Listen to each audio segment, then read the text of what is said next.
Hey guys! Welcome back to my channel. So for today's video, I'm going to unbox my Nintendo Switch version 2 and I'm really excited kasi ito yung first ever game console na binili ko. Matagal ko na talagang gustong bumili ng Nintendo Switch para sana may magagamit ako pag long drives, para hindi ako mabore. And since nag-start yung quarantine, ayun, mas lalo akong natempt bumili kasi wala ngang nagagawa masyado sa bahay. And finally, meron na ako nito. Sobrang happy ko kasi actually yung ate ko pa yung nakabili nito sa US. And chinat niya kaming magkakapatid kung sinong gustong bumili. And buti na lang, nauna akong mag-chat sa ate ko tsaka sa kuya ko. Kaya sa akin to napunta, sa akin niya binenta. Buti na lang din may umuwi galing States. So naisabay tong package na to. Hindi ko na kailangan magbayad ng shipping kasi syempre medyo mahal din yun. Ang hirap maghanap nito ngayon dito sa Pilipinas. Nagkakaubusan talaga siya. And kalahati lang ng price nito yung binayaran ko kasi mas mura nga sa US. And ayun, sobrang excited na ako buksan siya at maglaro. Hindi pa nga lang ako nakakabili ng mga games kasi iniisip ko pa kung ano yung una kong bibilhin. Nagde-decide ako if Animal Crossing or Zelda, pero bahala na. Naghihintay din kasi ako ng mga sales sa Shopee and Lazada kasi meron ding available doon. So I'm hoping na mag-sale sila this August 8. So ayun, sana makascore ako and maghahanap din ako ng mga games sa Facebook Marketplace kasi marami ding nagbebenta ng mga second-hand na games doon para at least hindi ganun kamahal. So anyway, let's open this box. By the way guys, before we start, disclaimer lang, hindi po ako ganun ka-techy na person, hindi rin po ako ganun kagaling when it comes sa games. Kung may mali man akong masabi, please correct me if I'm wrong. And please be nice sa may comment section. So, pasensya na po kung may mababanggit man akong maling terms. Ayun. So, let's start. Medyo mababa yung table ko dito. So, hahawakan ko na lang siya ng ganito. So, yung version 2 guys, red yung box niya. And sa pagkakaalam ko yung version 1, white naman yung kanyang box. So, open na natin siya. Hindi ko sure kung may seal to or wala kasi baka binuksan na rin to ng ate ko nung nasa US para sure na okay lahat bago niya ipadala dito.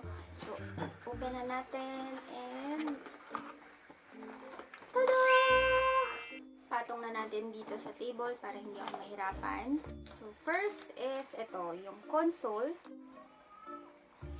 May umiiyak na baby sa kapitbahay. So, pasensya na kung marinig nyo man to. Tanggalin na natin siya sa plastic para makabit natin yung Joy-Con. So, yung Joy-Con, ito yung mga controllers. Yun yung tawag sa kanila. So, ikakabit na natin siya. So, para makabit natin yung Joy-Con, kailangan lang natin siyang i-slide. Okay, naglalak siya. So, pag may narinig kayo nag-click, ibig sabihin naka-secure na siya. Ayan. Actually, hindi masyadong halata sa camera. Pero in person, parang neon orange or neon red-orange to. Pero later, may ipapakita akong case na nabili ko sa Shopee para at least hindi siya ganun ka-bright. So, sa likod, ganito yung itsura ng Switch. Ito yung parang stand niya.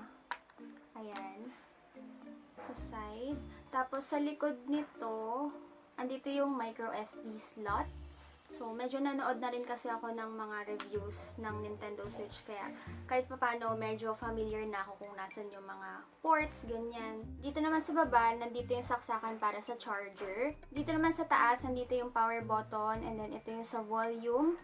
Ito yung game card slot. Tsaka yung saksakan para sa earphones. Pag gusto niyo naman tanggalin yung controller, pipindutin nyo lang tong button na to para mag-slide siya. Ayan. Next, tanggalin na natin itong nasa ibabaw.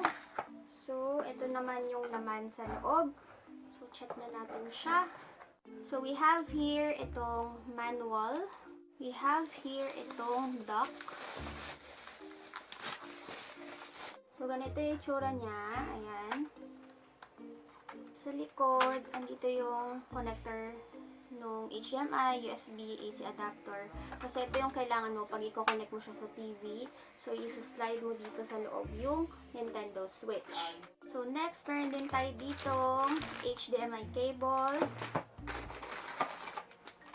Ito yung charger niya. This one naman is the Joy-Con grip. So, ilalagay mo dito yung dalawang Joy-Con para maging isang controller na lang siya. And lastly, we have the Joy-Con strap. So, para pagka nakakonect siya sa TV and hawak-hawak niyo yung Joy-Con, hindi siya malalaglag. Maiwasan na tumalsik siya or something pag intense yung nilalaro nyo. So, next, ipapakita ko naman sa inyo yung mga binili kong accessories from Shopee. Ilalagay ko yung links ng mga products na to sa description box. So, don't worry. First is itong bag. So, meron siya nakalagay dyan na Nintendo Switch, and then inopen mo, ganito yung itsura niya. Ayan. So, may lalagyan dito ng controllers, and then yung mga game cards. Then, meron siyang garter dito para secured siya. So, lagay natin yung switch para makita nyo kung ano itsura. So, ganito na siya pag nakakabit na. Ayan. And then, I also have here a tempered glass. So, para maiwasan yung gas-gas, especially pag ilalagay siya sa dock. So, ganito yung kanyang tempered glass. And then, lastly, I have here the TPU protector. Dahil ako ay very OC at ayoko nang nagagasgasan ng mga bagay-bagay. Importante to. Try na natin siya ikapit. Tanggalin ko muna tong controllers.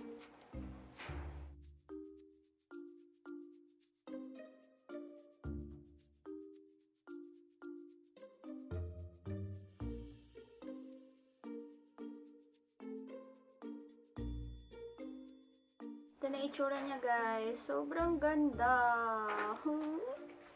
Hindi ko na ipapakita kung paano ko ilalagay yung tempered glass dahil for sure makakailang try ako bago ko siya ma-perfect. So, that is it for today's video, guys. Magda-download na ako ng mga games. So, thank you so much for watching and I'll see you on my next one. Bye!